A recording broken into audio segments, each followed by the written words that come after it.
જેવો છુટેવો મગાડ તમારું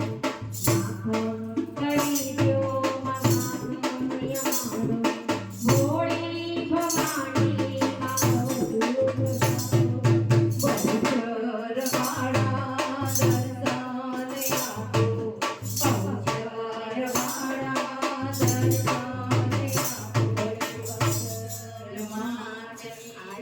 અંબે માત આદ્ય શક્તિ તુજ્ય નમો